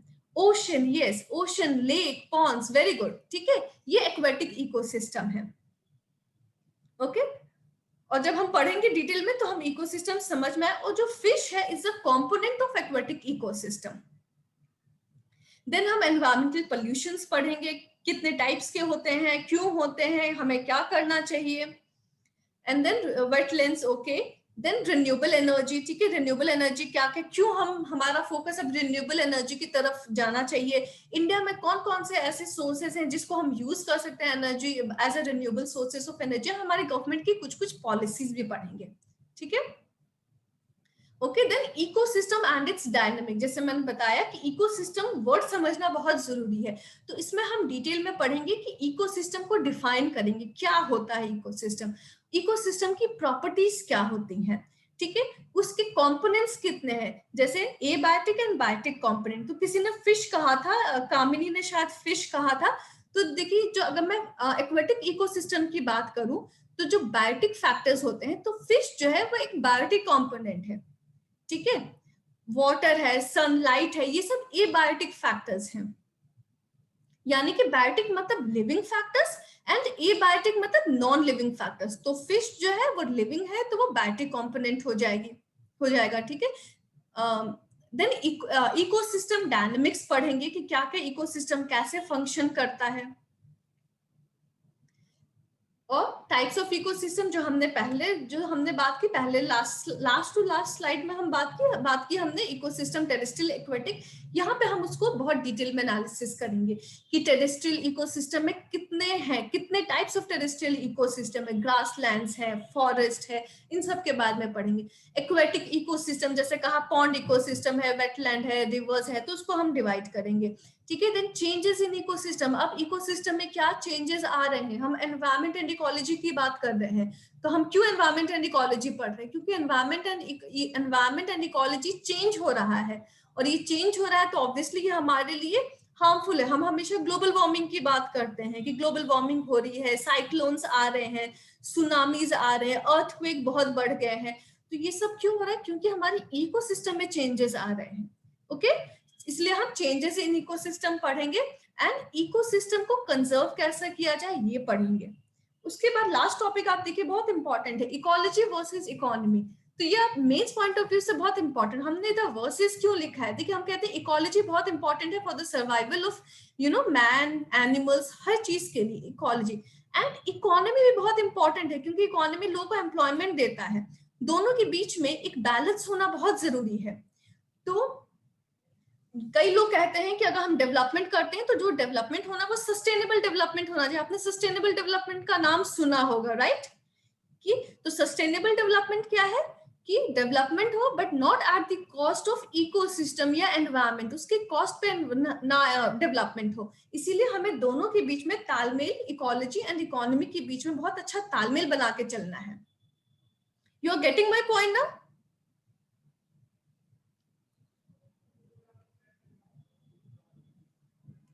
ओके, ठीक है। अब हम यहाँ बात करेंगे बायोडायवर्सिटी की, ठीक है। क्या होती है बायोडायवर्सिटी? बायो मतलब आपको सब पता है कि ठीक है, बायो मतलब क्या, जो लिविंग कंपोनेंट है तो बायो हो गई, ठीक है। एंड डायवर्सिटी कितनी डाइवर्स है, तो हम बायोडायवर्सिटी की बात करेंगे, तो बायोडायवर्सिटी यानी फ्लोरा की डायवर्सिटी कितनी है, फौना, ठीक है, फौना मतलब जब हम एनिमल्स, मैन से बात करते हैं वो फौना होता है, फ्लोरा यानी कि जो फ्लावर्स, ट्रीज की बात करते हैं तो वो फौना हो जाता है। तो टाइप्स ऑफ बायोडायवर्सिटी, कितने टाइप्स की बायोडायवर्सिटी है, वैल्यू ऑफ द बायोडायवर्सिटी, कि बायोडायवर्सिटी की वैल्यू क्या है। अब वो जो वैल्यू है बायोडायवर्सिटी की वो हर किसी के लिए इंपॉर्टेंट है, वो एनवायरमेंट के लिए इंपॉर्टेंट है, वो इकोसिस्टम के लिए इंपॉर्टेंट है, वो एक ह्यूमन बीइंग की हेल्दी लाइफ के लिए इंपॉर्टेंट है, ठीक है। तो जो बायोडायवर्सिटी है वो सबके लिए बहुत इंपॉर्टेंट है, इसलिए हमें बायोडायवर्सिटी को वैल्यू करना चाहिए, उसको कंजर्व करना चाहिए। तो यहाँ पे हम वैल्यू ऑफ बायोडायवर्सिटी पढ़ेंगे।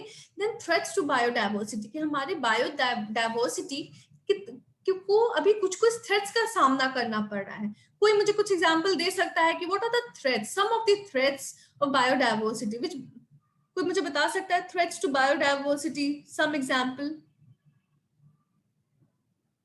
किस किस वजह से बायोडायवर्सिटी खतरा है? Very good Aditi Modani, very good. Pollution,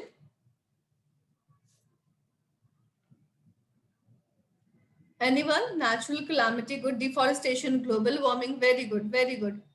लेखनी, अदिति, कामिनी, वेरी गुड। ठीक है। देन हमें पढ़ना है एक्सटेंशन ऑफ स्पीसीज, ठीक है। जब हम कहते हैं कि बायोडायवर्सिटी को थ्रेट है डिफॉरेस्टेशन की वजह से, ग्लोबल वार्मिंग की वजह से, ठीक है, एनवायरमेंटल फैक्टर्स की वजह से, तो उसकी वजह से बहुत सारी जो स्पीसीज हैं वो एक्सटिंक्ट भी हो रही हैं, ठीक है, मतलब वो खत्म हो रही है। Climate change, Aditi very good, ठीक है। तो एक्सटेंशन भी हो रहा है बहुत सारी स्पीसीज का, तो हमें वो पढ़ना है, और एक्सटेंशन के क्या क्या कॉजेज हैं वो सब पढ़ना है। एंड इस एक्सटेंशन के जो भी अगर कोई स्पीसीज खत्म हो जाए तो उसका क्या कॉन्सिक्वेंस होगा हमारी लाइफ पे, हमारे इकोसिस्टम पे, हमारी अर्थ पे क्या कॉन्सिक्वेंसेस होगा, इसके बारे में हमें डिटेल में पढ़ना है। Then biodiversity conservation, okay. तो हम इसी, क्योंकि बायोडायवर्सिटी बहुत इंपॉर्टेंट है, पूरा अर्थ के लिए इंपॉर्टेंट है, तो हमें बायोडायवर्सिटी को कंजर्व करना है। ये पॉइंट आपको समझ में आ गया। एनवायरमेंटल पोल्यूशन, गुड, ठीक है। तो बायोडायवर्सिटी को कंजर्व करना है, तो हमें इसके लिए क्या करना है, कंजर्वेशन स्ट्रैटेजीज बनानी है। कुछ कुछ हमने टूल्स बनाई हैं, ठीक है। IUCN, ठीक है, IUCN एक ऑर्गेनाइजेशन है, कोई मुझे इसका थोड़ा फुल फॉर्म बता सकता है? किसी को कुछ आइडिया है तो what is IUCN, full form of IUCN? Anyone? और अगर नहीं, अगर आपको आइडिया तो एक बार जाके आप एक बार इसको भी देख लीजिएगा। Good good, international union for conservation of nature, good Pratyush, okay good, ठीक है।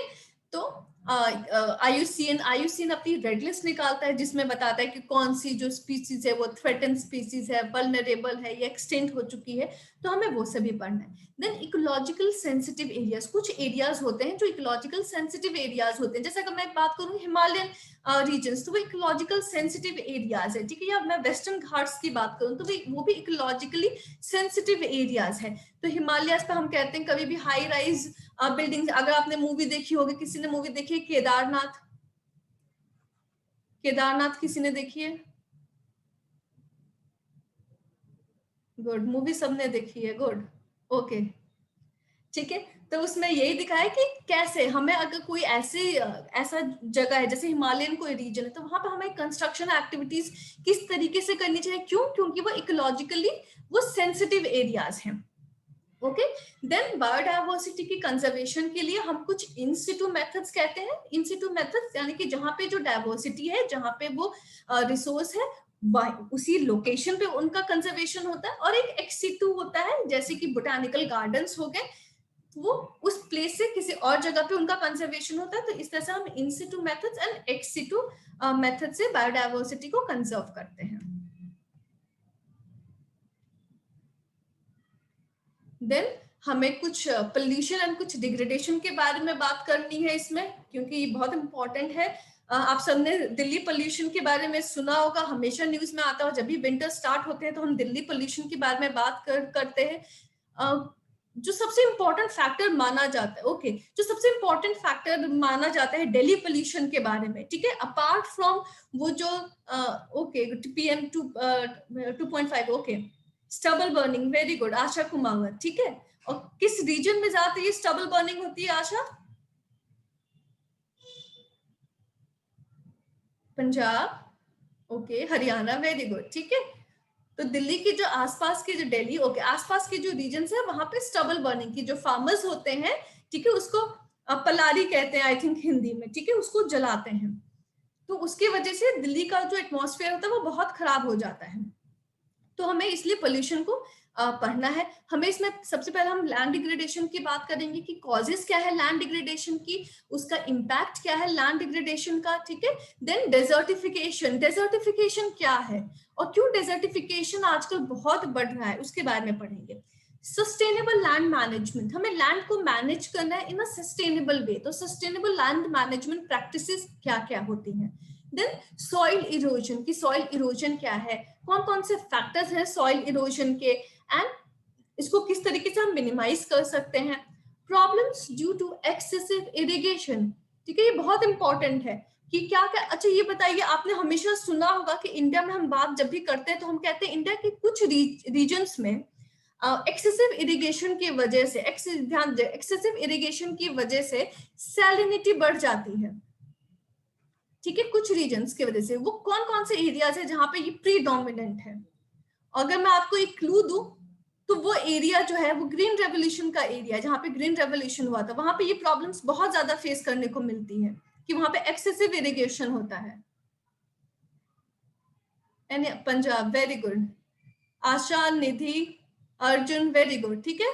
क्यों? क्योंकि वहां पे इरिगेशन फैसिलिटीज है, ठीक है, ट्यूब वेल्स की फैसिलिटी बहुत ज्यादा है और वो चीप भी है, ठीक है। गवर्नमेंट की तरफ से बहुत सारी सब्सिडी भी प्रोवाइडेड है, तो इसकी वजह से क्या एक्सेसिव इरिगेशन होता है। और एक्सेसिव इरिगेशन क्योंकि कुछ रीजन्स पंजाब में ऐसे हैं, ठीक है, जो थोड़ी सी ढलान ढलान अगर मैं कहूँ तो कैसे, जैसे कि एक आपका सॉसर शेप जो होता है उस तरह से है, तो पानी वहां पे इकट्ठा हो जाता है, जिसकी वजह से सैलिनिटी की प्रॉब्लम होती है बहुत ज्यादा। एंड फिर हम बात करेंगे सॉइल कंजर्वेशन की, हम सॉइल को किस तरीके से कंजर्व करें। After that we will talk about air pollution, कि एयर पोल्यूशन क्या होता है, what are the causes of air pollution, जिसमें जैसे हमने अभी दिल्ली की बात की तो दिल्ली में एयर पोल्यूशन, हम कानपुर की बात करते हैं, कानपुर में बहुत ज्यादा एयर पोल्यूशन है, ठीक है। तो हम एयर पोल्यूशन के बारे में पढ़ेंगे, harmful effects of air pollutants या पोल्यूशन, तो क्या क्या हार्मफुल इफेक्ट्स हैं एंड इसको हम कैसे कंट्रोल कर सकते हैं, एयर पोल्यूशन को हम किस तरीके से कंट्रोल करें।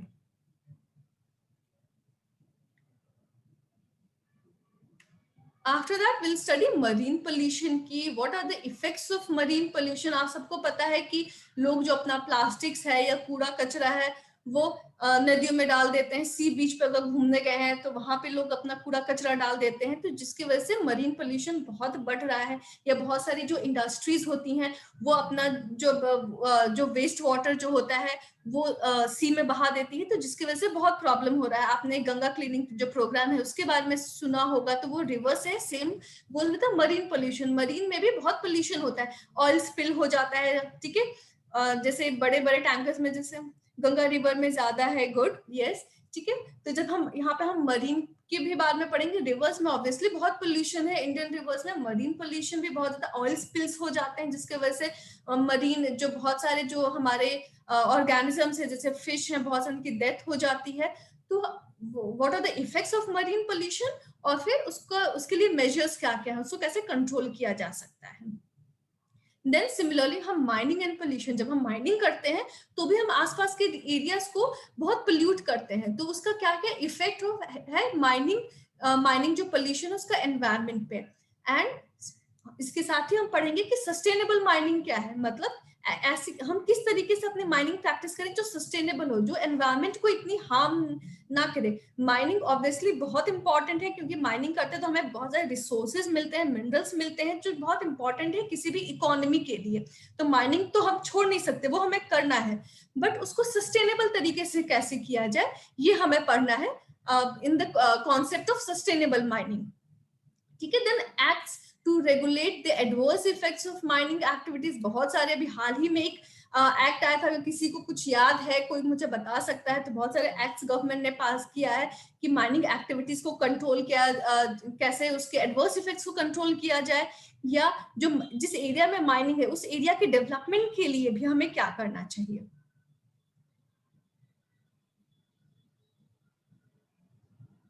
गुड गुड, लिखने गुड। देन अदर पोल्यूशंस भी हमें पढ़ना है कि effects of noise pollution.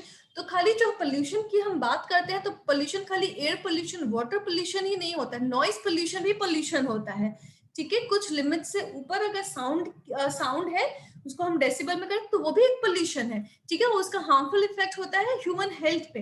Then harmful effects from biological contaminants, ठीक है, उसका भी एक हार्मफुल इम्पैक्ट है।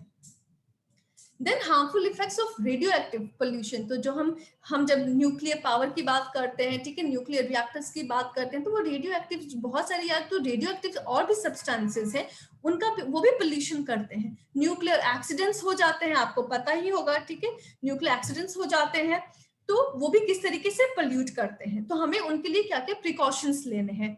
Then water degradation, measurement of water pollution, and ये इन जनरल वाटर पोल्यूशन है कि हम जो हम जो कॉमनली जो वाटर यूज करते हैं वो कितना पोल्यूटेड है, और अगर हम खराब पानी पीते हैं तो उसका, जैसे आपको पता होगा कि ईस्ट इंडिया के अगर ईस्टर्न पार्ट में बहुत सारा आर्सेनिक कंटेंट बहुत ज्यादा मिलता है। कोई मुझे एक स्टेट का नाम बता सकता है, एक दो स्टेट जिसके बारे में हम हमेशा कहते हैं कि वहां के वाटर में आर्सेनिक का जो कंटेंट है वो बहुत ज्यादा है?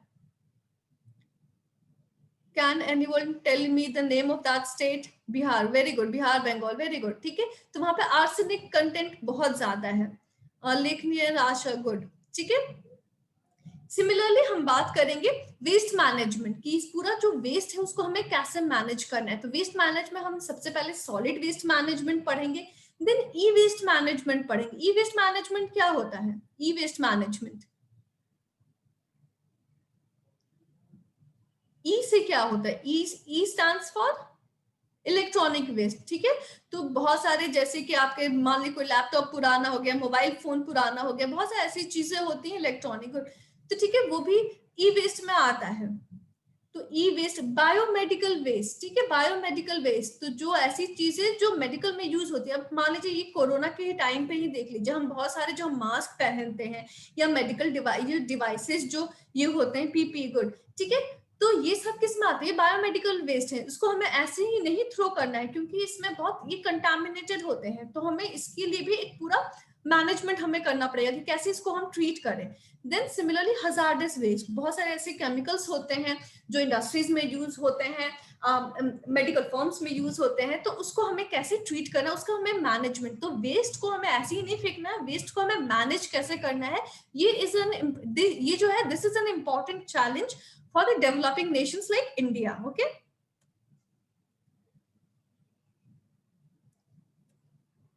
देन इसके बाद हम पढ़ेंगे क्लाइमेट चेंज, ठीक है। क्लाइमेट चेंज क्या होता है? हम कहते हैं कि इंडिया का क्लाइमेट चेंज हो रहा है। तो क्लाइमेट, जब भी हम क्लाइमेट की बात करते हैं तो हम मोस्टली इसको टेम्परेचर एंड रेनफॉल से एसोसिएट करते हैं, ठीक है। तो जब भी एक कुछ एक लंबे पीरियड में अगर हम नोटिस करें कि इतने लंबे टाइम में अगर इंडिया का क्लाइमेट चेंज हो रहा है, जैसे अगर मैं कहूँ कि कोई एक एरिया है जहां पे पहले रेनफॉल बहुत ज्यादा होती थी, कुछ साल पहले, अगर मैं कहूँ 20-30 साल पहले वहां पे बहुत ज्यादा रेनफॉल होता था, पर अभी वहां पे रेनफॉल बहुत कम हो गया, तो मैं कहूंगी कि क्लाइमेट चेंज हो चुका है, ठीक है।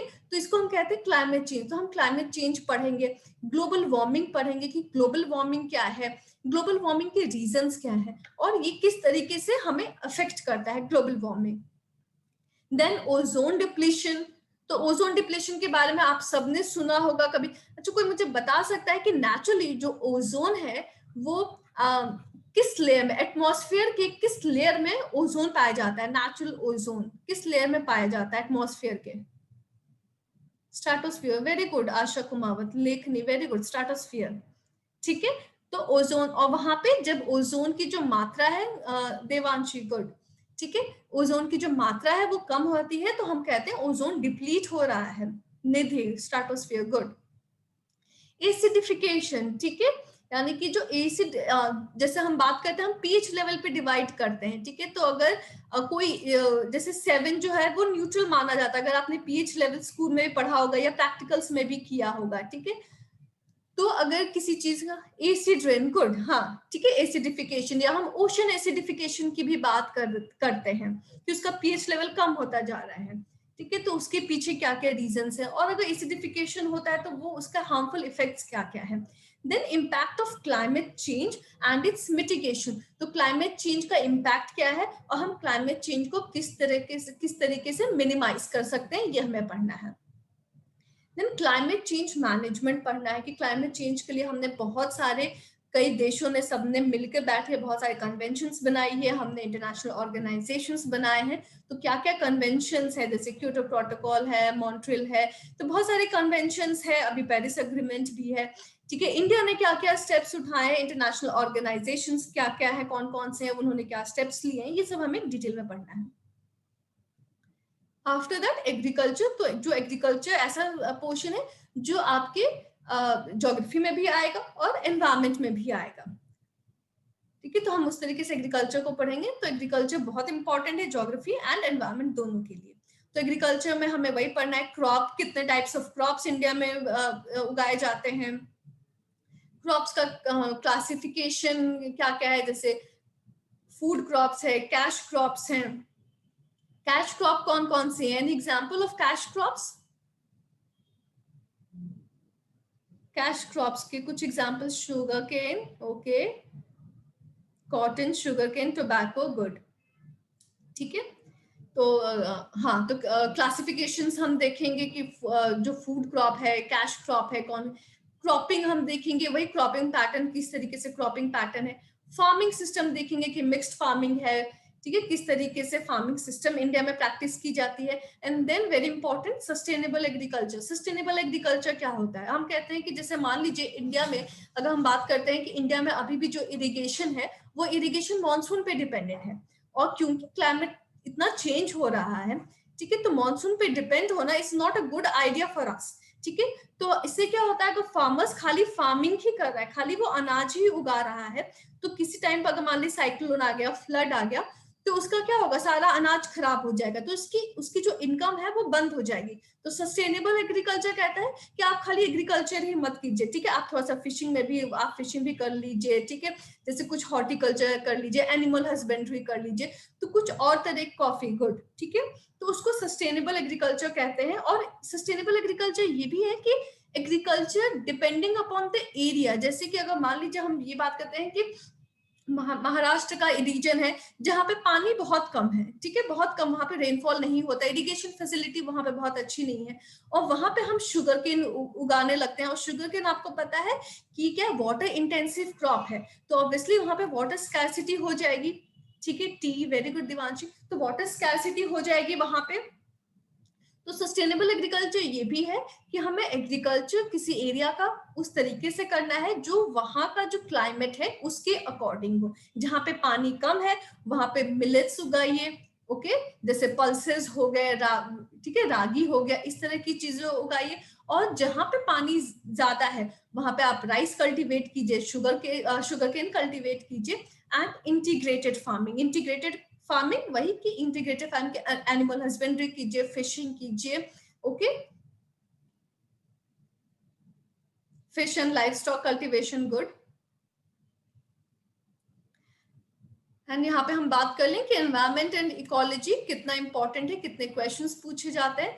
तो अगर आप इसमें देखें तो 2017 में 13 क्वेश्चंस एनवायरमेंट एंड इकोलॉजी के थे, ओके, 2018 में 11 क्वेश्चंस, 2019 में 18 क्वेश्चंस, एंड 20 में 17 क्वेश्चंस। तो आप ये देखेंगे कि एनवायरमेंट एंड इकोलॉजी वाले जो पोर्शन है इसमें से बहुत ज्यादा क्वेश्चंस आते हैं, ओके। तो अगर आप ज्योग्राफी और एनवायरमेंट एंड इकोलॉजी को मिला दें तो आप देख सकते हैं कितना, मतलब लास्ट चंक ऑफ क्वेश्चंस ये इसी पोर्शंस में से पूछा जाता है।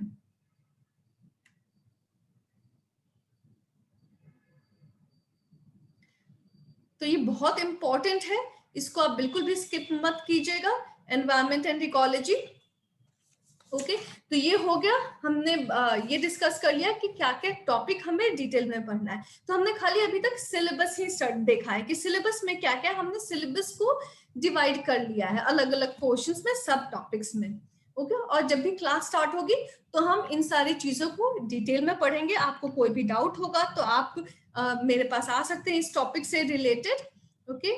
और इसके बाद मैं कुछ बता देती हूँ, हमारे आने वाले जो कुछ चेंज कुछ है शेड्यूल्स, उसके बारे में हम कुछ डिस्कस कर लेते हैं, ठीक है।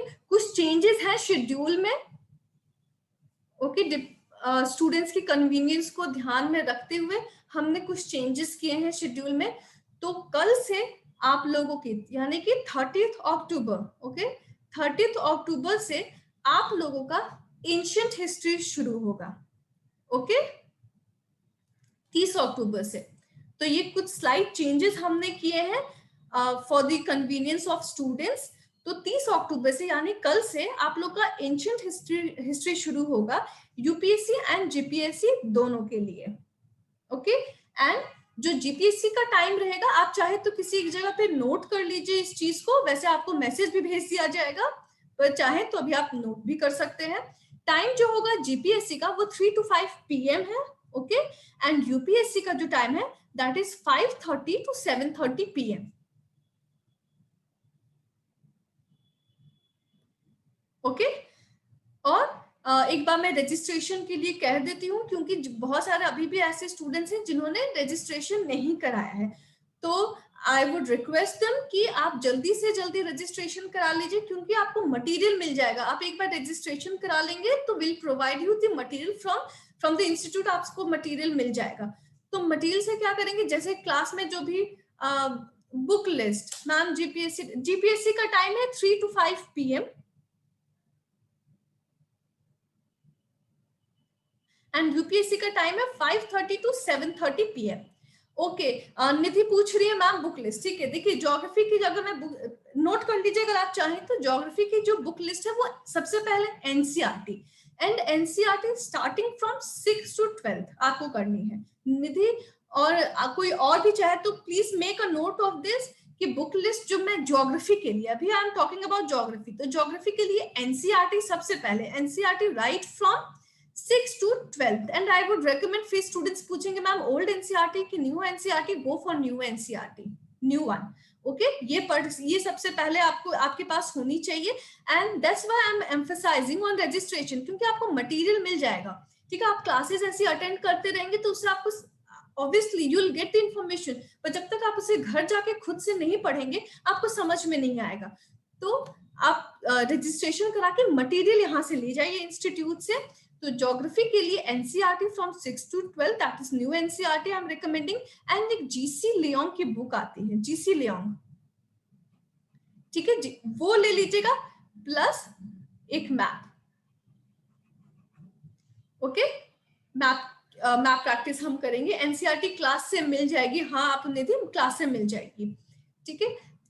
एनवायरमेंट एंड इकोलॉजी के लिए आपको शंकर, पहले तो आप एनसीईआरटी की जो 11th की बुक है उसमें भी एनवायरमेंट एंड इकोलॉजी का कुछ पोर्शन है, एंड देन शंकर आईएएस की जो बुक है वो एनवायरमेंट एंड इकोलॉजी के लिए अच्छी बुक है, ठीक है। हाँ, कमिंग बैक टू रजिस्ट्रेशन, हाँ तो आप रजिस्ट्रेशन कर लीजिए so that you will get the material, उसके साथ आप तैयारी करेंगे तो आपकी तैयारी एफिशिएंट होगी। देन आप हिस्ट्री का मटेरियल कलेक्ट कर लीजिए इंस्टीट्यूट आके, क्योंकि हिस्ट्री की क्लासेस कल से आपकी स्टार्ट हो रही है, ठीक है। तो जो भी सेंटर आपके पास में पड़ता है, सिटी लाइट का, वराछा का, तो वहां पे आके आप अपने हिस्ट्री का मटेरियल पर, जहाँ ऑब्वियसली जो रजिस्टर्ड स्टूडेंट्स हैं ये उनके लिए है। आप फर्स्ट एनवायरमेंट स्टार्ट करेंगे। देखिए रिया, पहले आपका कल से एंशिएंट हिस्ट्री कवर होगा, इसीलिए मैंने बताया कि थोड़ा सा चेंज है टाइम टेबल में, ठीक है। हम कल एंशिएंट हिस्ट्री से स्टार्ट करेंगे और ये दोनों बैचेस में होगा, यूपीएससी एंड जीपीएससी में दोनों में एंशिएंट हिस्ट्री से स्टार्ट होगा, ठीक है। इसके अलावा भी आपके पास कुछ क्वेरीज हैं तो आप कॉल कर सकते हैं, वैसे मैसेज आपको भेज दिए जाएंगे आप सबको, ठीक है। Thank you for being with me. Geography के लिए खुशहाली, ज्योग्राफी के लिए कौन सी बुक खुशहाली, मैंने बताया NCERT and GC Leong, okay. NCERT from 6 to 12 and GC Leong, plus एक मैप के लिए भी आपको प्रैक्टिस करनी है, मैं आपको सब बता दूंगी इन डिटेल, पर NCERT and GC Leong and plus पर मैप, ओके, ठीक है। चलिए हम इस सेशन को खत्म करते हैं, कल से आपकी एंशिएंट हिस्ट्री की क्लास स्टार्ट होगी in both the batches, in UPSC and GPSC. So thank you for being with me, okay, have a nice evening, चलो बाय।